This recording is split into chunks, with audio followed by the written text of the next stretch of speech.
Bahay, opisina, kotse, taxi at jeep. What? Tricycle, FX, bus na masigip. O kaya? Palengke, internet, plaza, karinderya.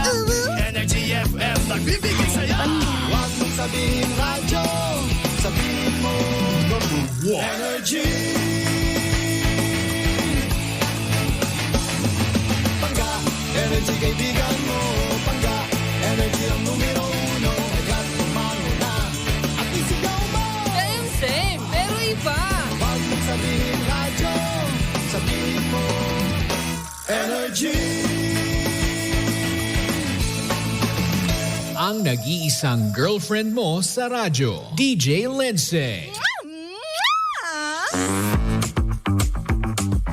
Ang pinakamakulit na girlfriend mo sa balat ng radyo. Isang magandang morning sa inyong lahat. Ako pa rin po nag-iisang girlfriend mo sa radio. My name is Lindsay. Makulit, pero may puso. Handang makinig sa mga kwento mo. Alam mo, feeling ko kailangan mo na siyang iwan kasi it doesn't make sense. Ang kwento sa lihim ng liham. Mahal kong Lindsay. Ako nga po pala si Mau ng Cubao, Quezon City.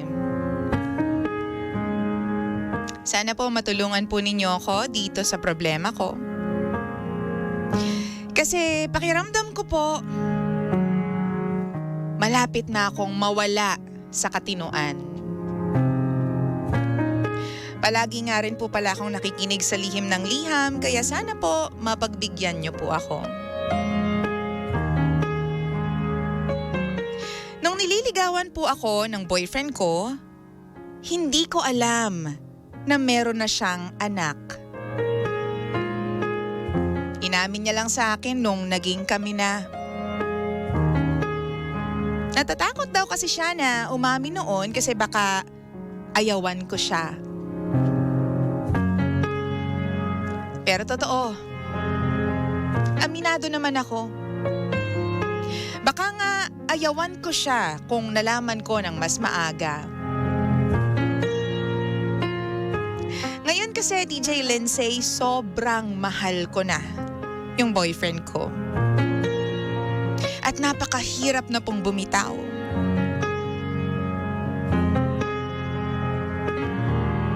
Na-meet ko na po yung anak niya. Napakalambing na bata. 6 years old boy. Tinanong ko tuloy yung boyfriend ko kung paano yung setup nila nung nanay nung bata. Ang sabi niya sa akin, once a week, pumupunta siya sa bahay ng babae para makita yung anak nila. Tapos kapag may celebration, events, lalong-lalo na kapag may fair sa school, family day, dapat nandun siya bilang siya naman talaga yung ama ng bata. Nagwo-worry lang ako, DJ Lindsay, kasi yung babae, wala pa siyang ibang partner. Kaya medyo natatakot ako na baka magkabalikan pa silang dalawa. Pero sabi sa akin ng boyfriend ko, hindi na raw talaga. Wala na raw siyang nararamdaman na pagmamahal doon sa nanay nung bata. Alam mo, DJ Lindsay, 8 buwan na po kami nung boyfriend ko. Pero hanggang ngayon, hindi ko pa rin matanggap na meron na siyang anak. Sobrang mahal na mahal ko po yung boyfriend ko, ha? Pero siya din yung dahilan kung bakit hindi ako nakakatulog ng maayos sa gabi.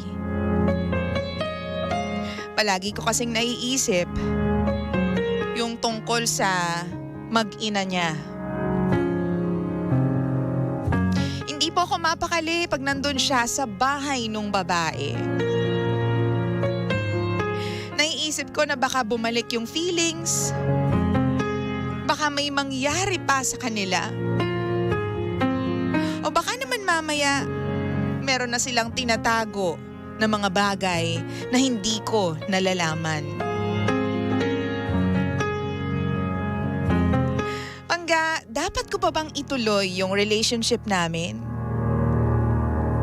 Dapat pa bang ituloy kung lagi akong napapaisip at nababahala dahil sa sitwasyon niya? Hindi ko rin talaga matanggap na meron akong kahati sa kanya. Kahit pa sabihin mo na wala ng something sa kanila nung babae, nabibigyan niya pa rin ng oras, atensyon, at nakakasama niya pa rin yung babae every time na pumupunta siya doon sa bahay nila.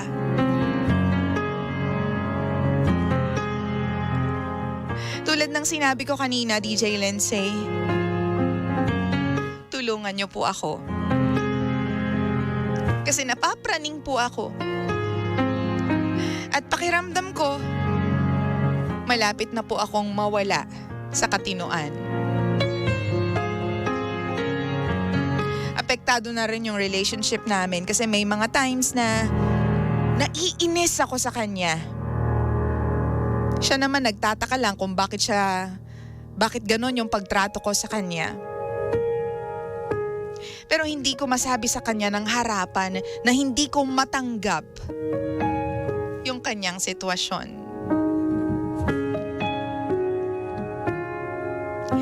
DJ Lindsay, please help me. Muli, ako po si Mau. At ito ang lihim ng aking liham.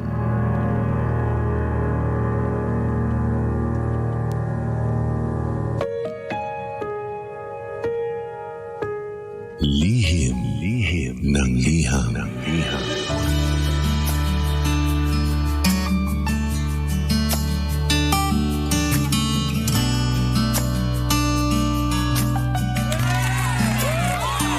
Same, pero iba.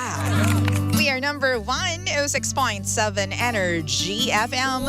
Pagka huwag mo sabihin radyo, sabihin mo dapat kasi hindi mo nalang tanggapin, bakla. Ano ba problema mo sa buhay? Wala na-delay yung pagsasabi sa iyo Yan kasi hindi ka na naman nag-research ng malalang malat, mabisang mabisa kasi. Wow! Siguro pogi yung lalaki, no? Yan tayo alipin ng mga pogi. Diba? Nakakaloka. Alam mo, wala kang magagawa dyan kundi talaga lunukin mo ng buong buo na meron na talaga siyang anak. Kahit kasi pagbali-baliktarin mo yan, kahit makipag-break ka sa kanya, wala namang magbabago. May anak pa rin yung jowa mo. Wow! Ang problema sa'yo, overthinker ka. Yung totoo ba? Masyado mong ina-idolize si Lindsay. Masyado kang overthinker dyan. Wala pa naman nangyayari Diba? Although kasi sabi ko nga, diba, nasa DNA natin yung mga babae. Oo, yung overthinker tayo. Kung ano-anong nakikreate natin na scenario sa isip natin. Diba, ang lupit ng imagination natin. Oo.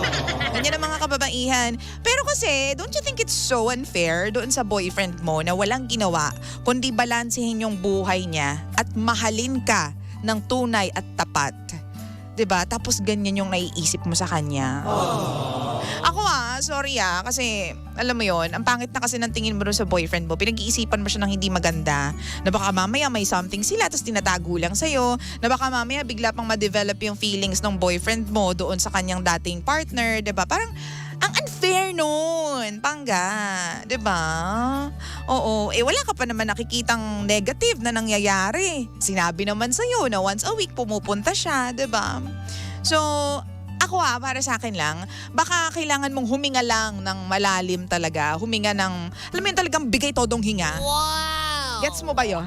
Oo. Tapos chill a bit. Diba? Mag-chill ka lang. Kasi wala pa namang ganap, bakla. Oo, nagpapakata tatay lang siya doon sa anak niya. Yun lang talaga yung catch doon. Yun lang talaga yung thing. Oo. Huwag ka masyadong nag-overthink dyan. O sabi dito ng mga pangga natin ha, mag-comment na kayo kung meron po kayo masasabi tungkol sa ating story. Sabi ni Merlin, kung talagang mahal mo siya, magtiwala ka sa kanya. Kasi nagbigay naman siya ng assurance na wala na talagang feeling sa ex niya. Kaya lang sila nagkikita dahil sa anak nila. If nag-overthink ka na, baka magbalikan sila, hiwalayan mo na lang. Kasi parang wala ka namang tiwala sa boyfriend mo. If hindi mo tanggap na may anak na siya, sabihin mo na sa kanya habang maaga pa. Haba mo mag-type ngayon, Merlin Ang dami mong oras ngayon. Oo, feeling ko matutulog ka. Matulog na. Oo, Merlin. Tulog na. Pinatulog. Gusto mo yun? Totoo naman. Diba parang hindi ka na hindi ka na nag-overthink dyan at hindi ka na, alam mo yun, na parang toxic, diba? Kasi sabi mo, malapit ka nang mabaliw, malapit ka nang mawala sa katinoan, diba? Oo, ayaw natin ng ganyan. Oo. So, if it's causing you panic and if it's causing you your depression and anxiety, then I guess, i-let go mo na lang. Diba? Kaysa naman mawala ka sa sanity mo dahil lang sa sitwasyon ng boyfriend mo. Wow! Pero ako I think that would be, para sa iba sasabihin na hindi masama yung gagawin ng babae kung makikipaghiwalay siya. Pero para sa akin lang, don't you think it's selfish of you? Diba? Kung mas papakinggan mo yung negativity na naiisip mo or nararamdaman mo, wala pa namang nangyayari. 'Di ba? Wala siyang ginawa kundi bigyan ka ng assurance, mahalin ka, nagsasabi naman siya ng mga bagay na gagawin niya at naging totoo siya sa kung anong setup nila ng kanyang ex. 'Di ba? So, bakit hindi mo bigyan ng chance? Siguro may trauma ka na hindi pa nahi-heal. Siguro meron kang pinagdaanan noon that's causing you to overthink right now sa iyong current relationship. But hindi siya yung lalaking naging cause ng trauma mo Kaya ang unfair nun. Oo, 'di ba may mga pagkakataon talaga at ako naniniwala ako dito sa sinasabi ng iba na yung mga pinagdaanan natin na mga experiences contribute doon sa current relationship natin. Pero wag mo namang hahayaan na iyon yung maging dahilan para makipaghiwalay ka. Kasi niloko na ako noon Kasi di ba, nagsinungaling na sa akin noon yung ex ko kaya sobrang nasaktan ako ngayon, hindi na ako nagtitiwala. Pero ang unfair noon, kumbaga past na yun Pwede kang, di ba, pwede kang kumurot ng konti from that experience, pero hindi mo kukunin ng malalang-malala yung experience na yun, di ba? Yung past mo na yun, tapos ilalagay mo sa present mo. Di ba? Pwede kang kumurot-kurot lang. Pero hindi mo kukunin lahat. Kasi iba ang putahe ngayon sa putahe dati Diba?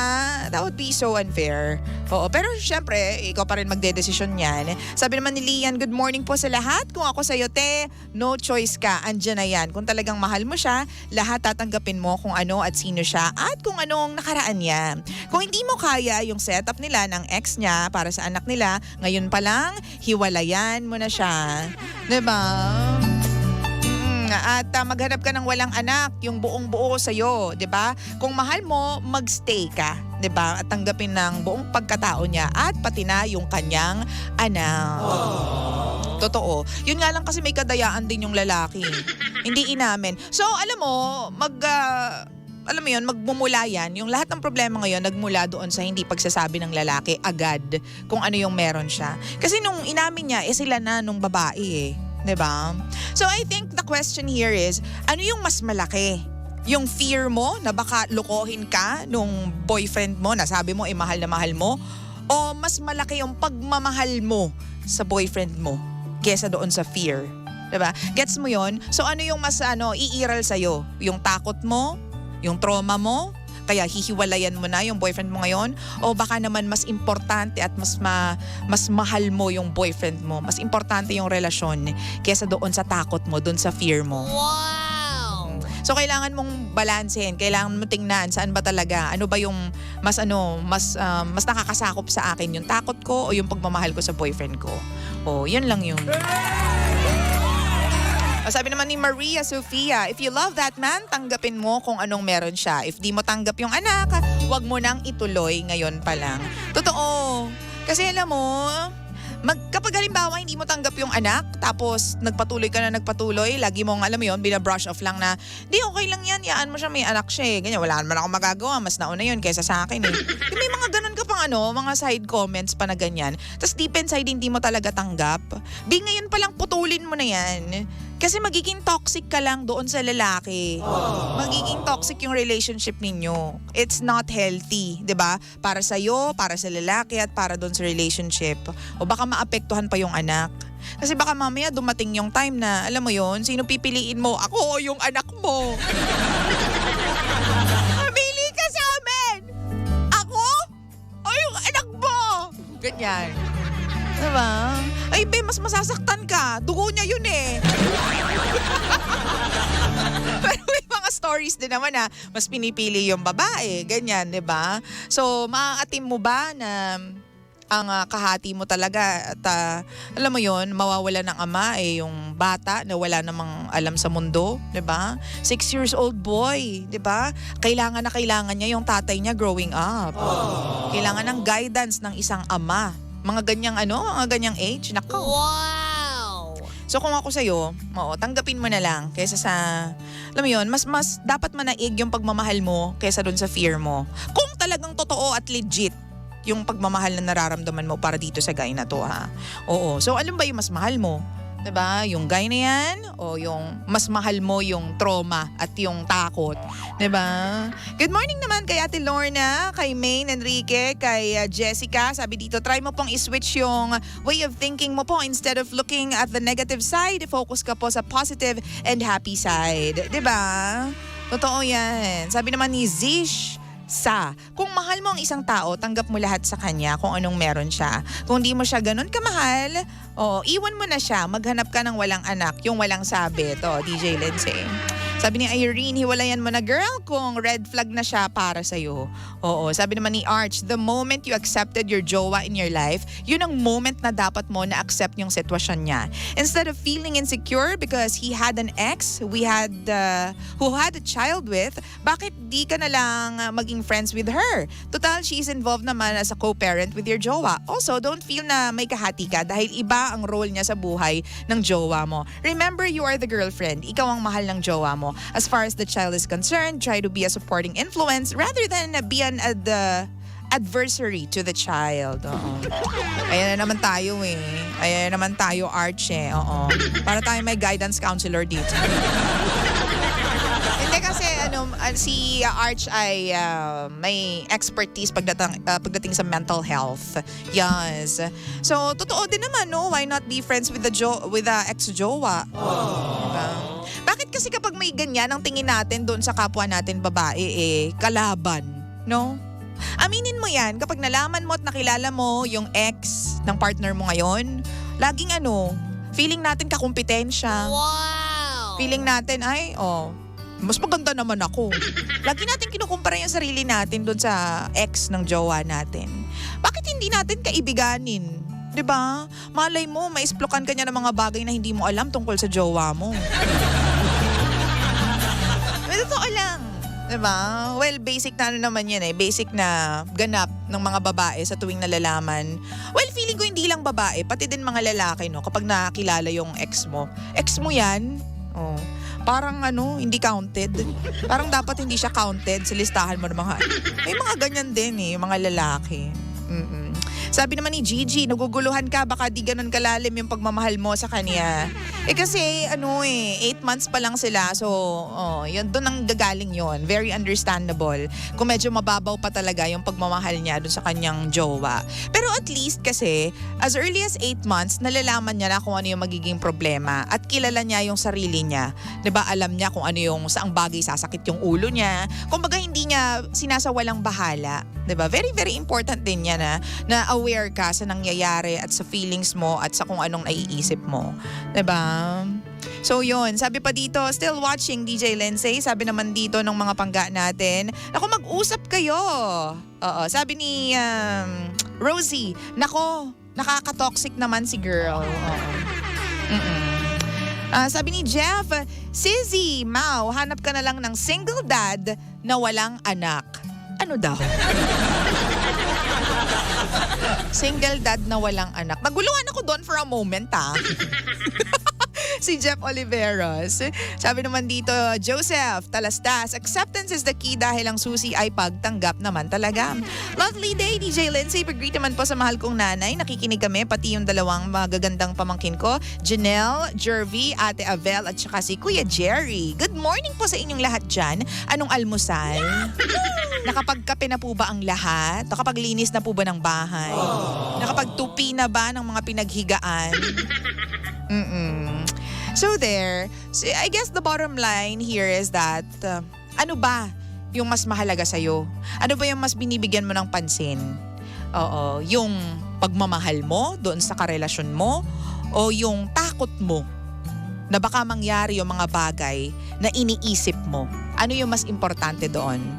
Diba dapat yung relationship natin o yung taong mahal natin ang mas nakakalamang sa lahat ng bagay? Wow! Although again, hindi kita masisisi dahil probably meron kang pinanggalingan experience kaya kaganyan ngayon. And that is so acceptable as well. Pero tulad nga ng sinabi ko kanina, hindi mo pwedeng ibalik, 'di ba, yung past mo just because nakakaisip ka ng mga bagay-bagay ngayon. 'Di ba? Kasi ibang tao yung kaharap mo ngayon. Although nai-impluwensyahan talaga ng current relationship natin, yung past experiences natin, hindi mo dapat, 'di ba? Hindi yan dapat manaig. Diba? Respeto dun sa boyfriend mo. And trust him when he says that ikaw yung mahal ko at hindi na kami magkakabalikan. Dun pa lang panghawakan mo na yun. Diba? Panghawakan mo na yun.